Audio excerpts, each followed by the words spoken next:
Et en Europe, il est passé par Paris, Rome et aujourd'hui Bruxelles. Le président haïtien Michel Martelly est l'invité de ce journal. Monsieur le Président, bonjour. Merci d'être avec nous. Il y a un peu plus d'un an déjà, vous étiez à Bruxelles à la rencontre des autorités européennes. Quel est le but aujourd'hui de votre visite?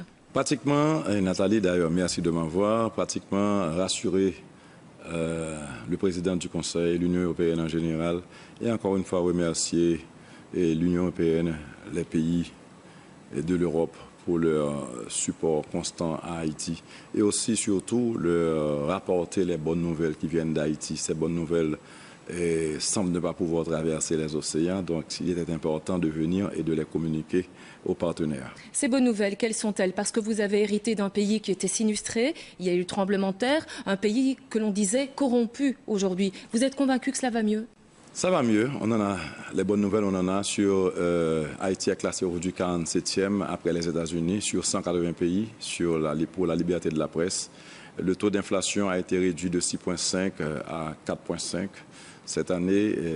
Le taux de croissance est passé de 2,9 à 4,3. Ce sont des chiffres qui disent beaucoup, mais on voit là des images, notamment du tremblement de terre. Je sais que vous n'aimez pas revoir ces images, justement parce que vous voulez dire que le pays se reconstruit, que ceci, c'est l'ancienne Haïti? En effet, c'est l'ancienne Haïti. La plupart de ceux qui vivaient sous les tentes ont été relogés. On parle d'1,5 million de gens qui vivaient sous les tentes à mon arrivée. Il en reste encore quelques milliers. 147 000, c'est un nombre assez important, mais surtout, il faut comprendre l'effort qui a été fait puisque ça coûte et ça prend du temps. Il y a eu évidemment de l'argent de l'Europe qui a été donné, de l'argent de la Belgique. Peut-être que ceux qui nous regardent ont fait des dons à l'époque pour Haïti en 2010. Cet argent a-t-il vraiment été bien géré? Parce qu'il y a des critiques, elles ne viennent pas de moi. L'envoyé spécial de la Banque mondiale a souligné les efforts, mais elle pointe un manque de transparence, un manque de gestion des finances publiques qu'elle dit mal orientée, voire inefficace. Les critiques sont dures quand même. Je dirais que ces critiques ne sont pas bonnes, elles sont dures. Le Canada a fait pareil et on a dû intervenir pour leur dire, dans leur cas, par exemple, que les fonds alloués à Haïti passaient par des ONG canadiennes.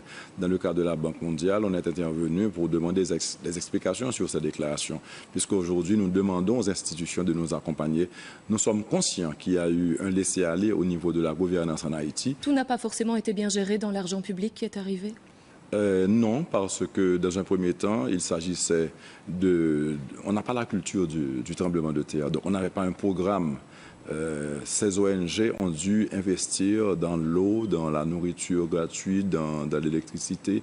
Et aujourd'hui, on n'a rien à montrer de ce qui reste ou de ce qui a été fait de cet argent. Et on le comprend. Mais aujourd'hui, depuis mon arrivée, on s'est mis au travail. On a renforcé les institutions telles que l'UCREF, la ULCC, des institutions qui investiguent l'État même. On a fait voter la loi sur le blanchiment, la loi contre la corruption. Donc le progrès est en marche à ce niveau-là, clairement. On a parlé de la gestion du pays. Parlons de vous, Monsieur le Président, parce que vous avez quand même un parcours atypique. Avant d'être président, vous étiez chanteur. On va en parler, mais d'abord, revoyons peut-être comment était exploité votre talent.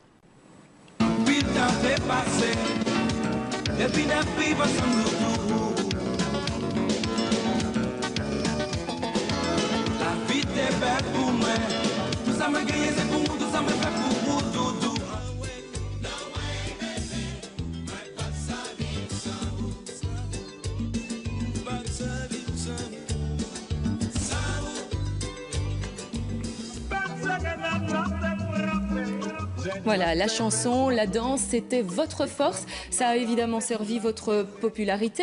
Est-ce que ça vous a servi de ne pas être à la base une personnalité politique? Certainement, parce que pendant mes tournées, j'ai eu la chance de fréquenter ma population, vivre avec elle, partager ses misères et voir à 5 heures du matin des jeunes filles de 5, 6 ans s'étendre dans les rues à transporter l'eau. Et c'est tout ce qui m'a forcé, qui m'a poussé à briguer la présidence. Et à date, je déteste dire que je suis un politicien. Vous l'êtes devenu? Je suis devenu, mais j'ai voulu plutôt me dédier ma vie au développement, à la reconstruction de mon pays, m'impliquer dans le social. Mais aujourd'hui, président, je suis forcément politicien. On va juste voir une dernière image pour conclure, si vous le voulez bien. Ce sont des stations touristiques, des stations de rêve en Haïti. C'est une image positive à nouveau que vous voulez donner? Certainement, et nous investissons beaucoup dans ce secteur. Sur Jacmel, une ville touristique doit partir Simon Bolivar pour aller libérer l'Amérique latine. Sur Jacmel, nous avons récemment investi près de 40 millions de dollars. Et toujours sur la côte sud, il y a des études qui sont faites par des entreprises espagnoles. De quoi dire à la population étrangère, venez chez nous. Certainement, surtout, et même les investisseurs, je saisirai ce moment pour inviter les investisseurs à venir à Haïti. C'est une terre d'opportunité. Et Haïti, l'Haïti dont on parle là, c'est une Haïti qui veut se distancer de l'aide, des dons, de la charité pour prioriser les investissements afin de créer les emplois. Monsieur le Président, merci d'être venu sur ce plateau. Je vous propose d'ailleurs de terminer par une autre image positive d'Haïti. Le carnaval y est aussi une institution. Ce sont des images filmées à Jacmel, précisément, avec des dizaines de milliers de participants costumés. Une image bien loin de celle de désolation dans cette même ville lors du séisme de 2010. Merci beaucoup, Monsieur Martelly. Merci, Nathalie. Carnaval en approche aussi en Belgique. Une semaine de congé.